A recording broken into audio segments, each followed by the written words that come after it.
Hello everyone, my name is Viridiana and I will be talking about Maria Stewart. Maria Stewart's birth name was Maria Miller. She was the first African American woman to lecture about women's rights, including the rights of Black women. Not only was she the first African American woman to speak to a mixed audience, but she was also first known to lecture in public on political issues. Her impact to society was so great that she is known to be one of the first to make public anti-slavery speeches.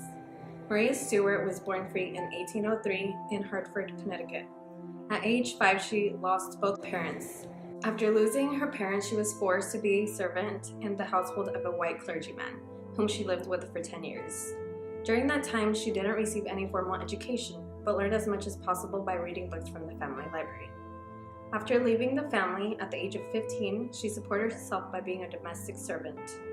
Maria also furthered her education at Sabbath schools and taught herself how to read and write. As a young woman, on the 10th of August of 1836, she moved to Boston and married James W. Stewart. James was a 44-year-old veteran of the War of 1812. They were considered Boston's small free Black middle class, and they had no kids. During her time with her husband, she became involved in some institutions, including the Massachusetts General Colored Association, which worked for immediate abolition of slavery.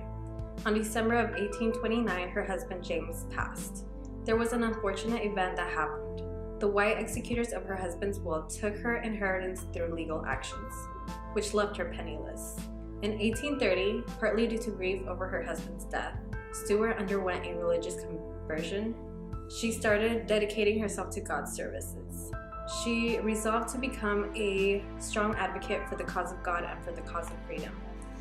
Meanwhile, Boston's abolitionist William Lloyd Garrison established his newspaper. In January of 1831, he specifically called for Black women to contribute to the paper. Stewart was the first woman to respond.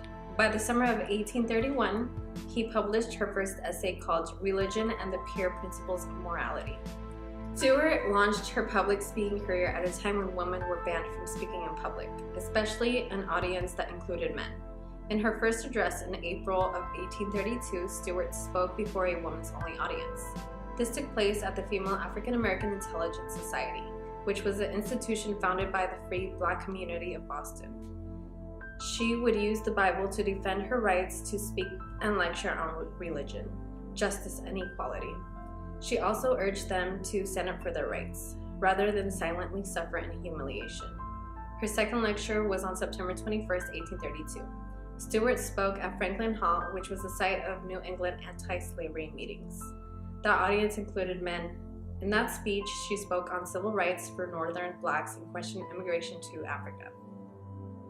On February 27th of 1833, she had her third public lecture. It was on African rights and liberty. That took place at the African Masonic Hall.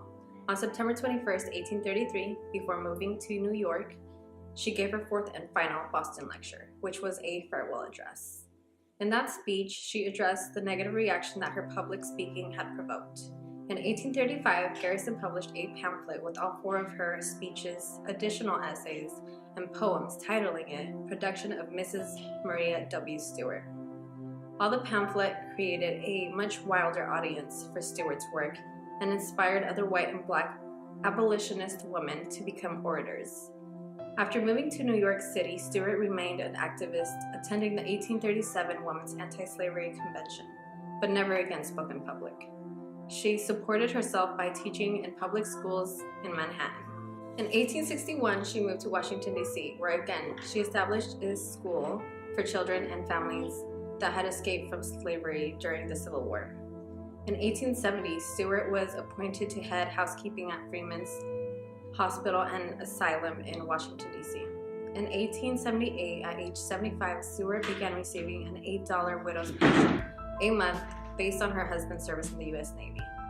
She used the pension, including some retroactive payments, to publish meditations from the pen of Mrs. Maria W. Stewart, adding material about her life during the Civil War. The book was published on December of 1879, shortly before her death. Stewart died at Freeman's Hospital on December 17, 1879. She was buried at Graceland Cemetery. Stewart was an essayist, lecturer, abolitionist, and women's rights activist. There is this quote by her that she strongly stood by, and that is, "Be content to stand in the light and let the shadow fall where it will." Maria W. Stewart went beyond the people that put restrictions. That is how she made a huge impact, and that is why I have the honor to talk to you all about her today. Thank you guys for watching.